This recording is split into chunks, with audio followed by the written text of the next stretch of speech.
चौकशीसाठी अजित पवार पदावर नकोत. अजित पवार यांनी तात्काळ राजीनामा द्यावा, अंजली दमानी यांची मागणी. अजित पवार यांनी रुपाली ठोंबरे पाटील यांना टाळलं. अजित पवारांना भेटण्याचा ठोंबरेंचा प्रयत्न.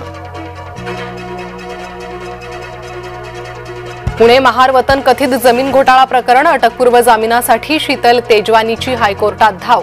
2 आठवड्यानं हायकोर्टात सुनावणी होणार. डॉक्टर शाहींचं महाराष्ट्र कनेक्शन. महाराष्ट्रातील व्यक्तीसोबत डॉक्टर शाहींनं केला होता विवाह. 2015 मध्ये डॉक्टर शाहींचा झाला होता घटस्फोट.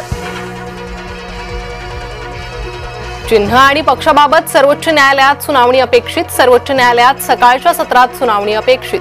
ठाकरे आणि पवारांचे प्रतिनिधी न्यायालयात हजर राहणार. भाजप खासदार निशिकांत दुबेंच्या अडचणी वाढणार. राज ठाकरेंच्या विरोधातील वक्तव्य भोवण्याची शक्यता.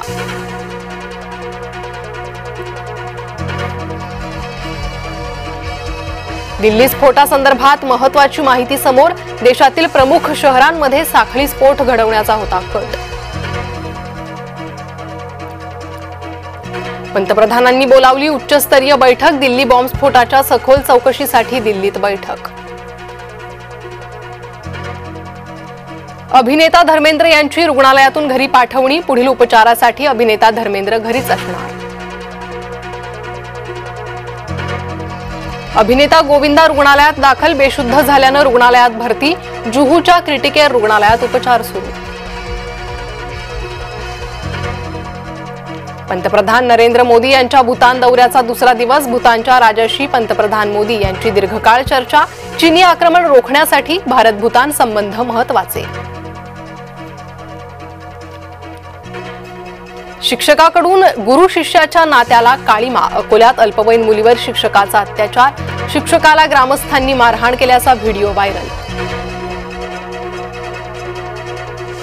शरद पवार आणि आशिष शेलार एक साथ. जितेंद्र आव्हाडांना विजयी करा. आशिष शेलारांचं मतदारांना आवाहन.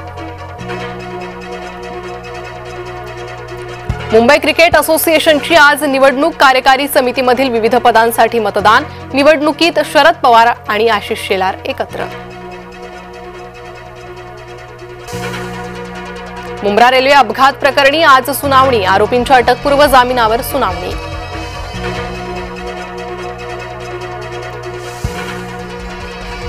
मुंब्र्यात दहशतवाद विरोधी पथकाची छापेमारी. 2 जणांची कसून चौकशी. इलेक्ट्रॉनिक वस्तू जप्त. मुंबई महानगरपालिकेचं वॉर्ड निहाय आरक्षण जाहीर. तब्बल 114 वॉर्ड फक्त महिलांसाठी राखीव. दिग्गज नगरसेवकांना बसला धक्का. मुंबई महानगरपालिकेचं वॉर्ड निहाय आरक्षण जाहीर. दिग्गज नगरसेवकांना बसला धक्का. रविराजा, माजी महापौर स्नेहल आंबेकरांचे प्रभाग झाले आरक्षित. अयोध्येला जाणारे प्रवासी तब्बल 6 तास लटकले. स्पाइसजेटच्या मुंबईहून अयोध्येला जाणाऱ्या विमानात बिघाड. विमान 6 तास लटकल्याचा प्रवाशांना फटका.